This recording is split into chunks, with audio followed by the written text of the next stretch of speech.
Pisces.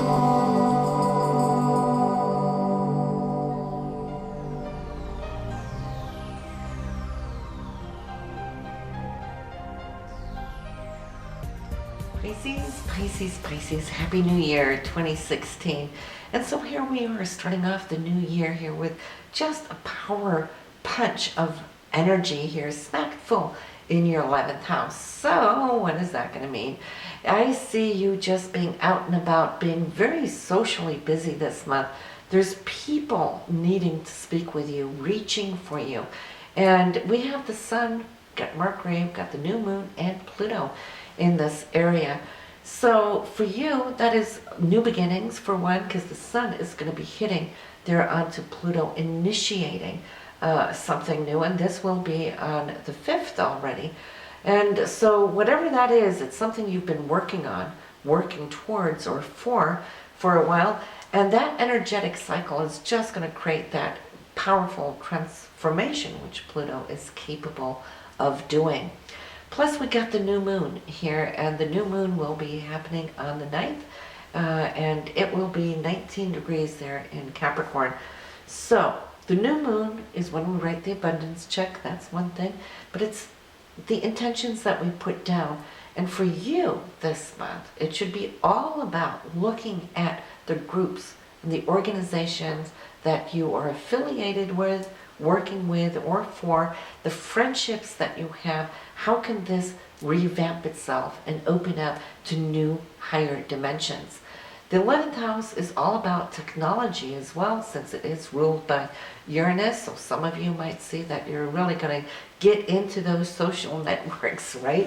And if you do, I can promise it should really, really be good. Now Mercury is there, and Mercury will retrograde here from the 5th throughout that of the 25th. So anything you need to get done, any agreements or whatnot, do that prior to the 5th as soon as you can. And then hopefully, no needing to sign any contracts. If you have to, you have to. That is always your personal choice. But after the 25th, you're good to go. I'd say give it into February, so you have a little leeway there the first couple of days after the planet turns. Then you should be safe.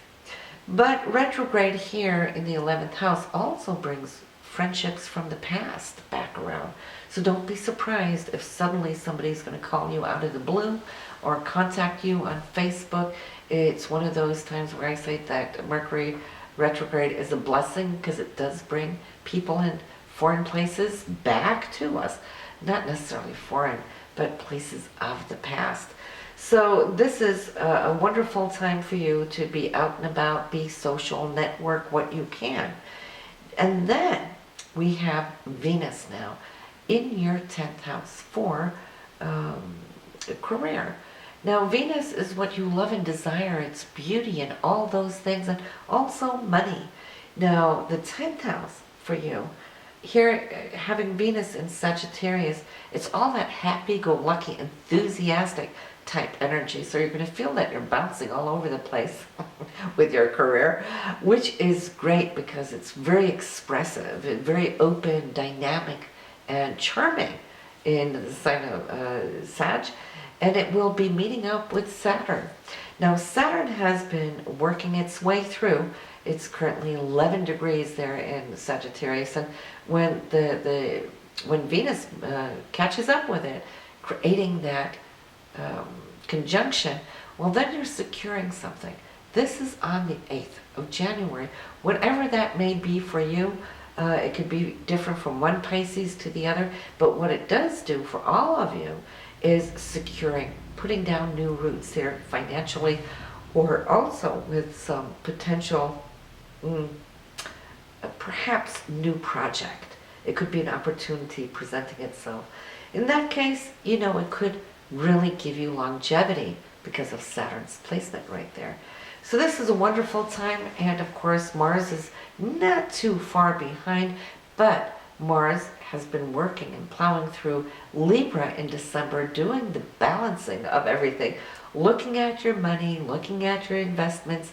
The 8th house is all about the money that you store away, try to save or grow, or also share. with your other partner. But now from the 4th, yes, it's from the 4th, it will be moving into your 9th house. So some of you might be traveling here early this year. Long distance, it's the 9th house which really will like to take you to far away, foreign places. And even if you don't get a chance to go, you might find yourself doing so through the internet, armchair traveling, right? Which is wonderful. Get on Google Earth and fly around a little bit. That can really do the trick sometimes. But Mars will be in the sign of Scorpio, and it is the ancient ruler of Scorpio. So it's a double whammy, and it's extra passionate. We know that Mars is passion, but then in Scorpio, which is ruled by Pluto, we have this supersonic focus where we're just really diving in. And what are we diving into? Well, it's all those 9th house arenas for higher consciousness, metaphysics, spirituality, growing your consciousness. It's also the area of publishing. So maybe some of you might be publishing something new, maybe of a spiritual matter.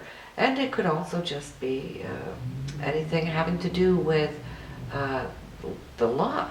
And so if you're waiting on any suits to be settled, this could be a very powerful time where you're going to see that Mars will take the action that's needed to be taken. That was like a long rant. But you know, the 9th house energies are always very, very pleasant to experience because they're so enthusiastic. It's that Sagittarian energy that we all have somewhere in our charts, but we all have them at various places. But for you, it will be the 9th house. And then, of course, Venus transiting through Sag, you will have that in your 10th. So we got both Mars and Venus with a little of that flavor this month. So on the 23rd, we have the full moon, and it's going to illuminate here for you this month in your 6th house and in the sign of Leo. So whatever is heartfelt, because think about Leo ruling the heart and the full moon now floodlighting it. The 6th house is the service that you do, that the service that you serve, and it's also your day-to-day routines. So you might just come to see how your daily life might shift up on your schedule here due to this, but it's the full moons always bring us harvest of work done prior. So yeah, that should be a good one here for you. Now we have on the 5th, Sun and Pluto conjuncting, doing the dance in that 11th house. Pay attention to what people you're around on the 5th, because whatever it is, you can initiate something that I feel can be quite powerful for you. On the 7th and 8th, well, we got a few things going on. I'd rather say the 5th and the 7th, because Venus is going to square off on Neptune on the 5th. And Neptune is the higher octave of Venus, but Venus is love and romance, and Neptune are hopes and dreams. When they're square, well, there might be something that might be a little hiccup in the matrix, maybe romantically so, since they both have that romantic vibe. But it could also have to do with money. It could have to do with belief systems, because Neptune rules that as well. And when we have the square to Neptune, I'm thinking about the martyrs that are now out on the political arena. We can wonder, right? Especially because on the 7th, and that's why I mentioned that too, the Sun is squaring off on Uranus. Uranus is such a wonderful planet to have, and such as Neptune too, when they are well aspected. When they are stressed, like with the squares or the oppositions, well, then it kind of triggers something. And Uranus can be very much so a rebel, right? So pay attention to the news there between the 5th and the 7th. But what it will do for you more on a personal level has to do with what you're choosing. There's choices there in that first week of January, and then bringing you new solid security there on the 8th. And we spoke about that. Venus and Saturn being conjunct in your 10th house for those goals that you're working towards. On the 12th and 13th, woo, it's really nice aspects. We got this, we got Venus and Uranus, they're trine. So here is great news for you, because why? You got Uranus in the second house for money and income.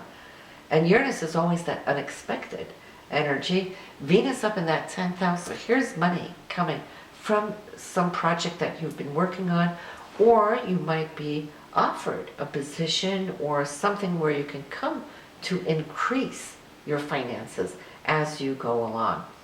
On the 13th, we have both the Sun and Mercury trining off on Jupiter, and Jupiter is hanging over here in the partnership house, and the Sun and Mercury is in your 11th house. So partnership, groups and organizations, put the two together, well, here is something fantastic, and especially when we have the position of the money news in your career and money house, right? So 12th and 13th, I see that you're taking a quantum leap, and hopefully you're ready for it, that you've been, getting all your ducks in a row, which I feel you have from when these planets were squaring off on Uranus and Jupiter. They're now trining, meaning you've put yourself through the ringer, you have been tested, you've been working for it, and now with the trine, it's more like receiving for work well done.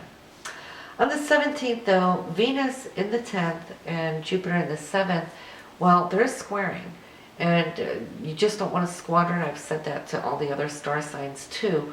When we have Jupiter and Venus together, they love going shopping, which is great under favorable conditions.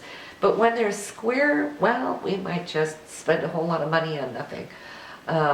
This is when suddenly the gaudy items look beautiful, anything bling bling, right? And then it's nice maybe for as long as the transit lasts, a few days, and then we look at it and we go, what was I thinking? Right? So we've all been there, done that. Here is the day for it coming up now. But on the following day, we have Mars and Neptune. They're trying a beautiful aspect for dating. It's a candlelight dinner night, evening. Mars being the men in your life, it's your passion, it's your drive. Neptune being the higher octave of Venus, so it's dreamy, right? It's your hopes and dreams here.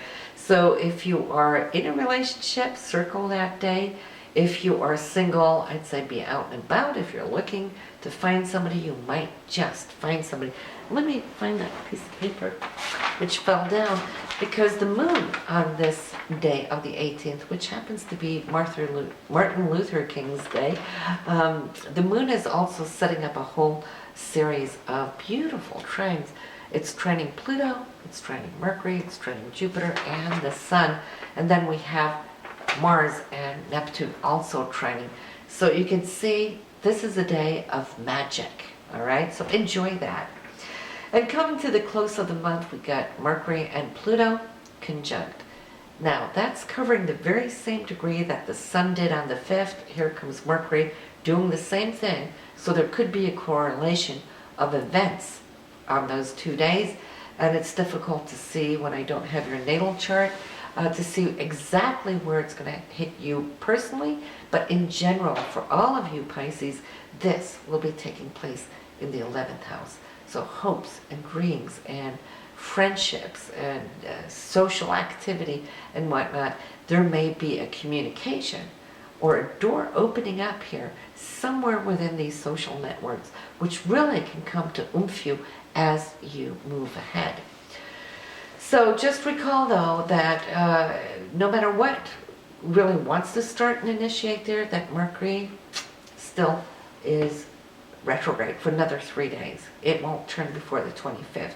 But it's okay to look at these things, and then, you're at the end, the tail end of the retrograde, and then you'll be good and ready to fly. And when I say fly, well, we have several Jupiter aspects this month, and I always feel that Jupiter gives us those wings where we can really expand not just our consciousness, but into the dimensions of our life that we are trying to manifest. So you go, Pisces, and I'll see you next month. And if you haven't listened to 2016, the forecast for the entire year, you'll find it on my channel.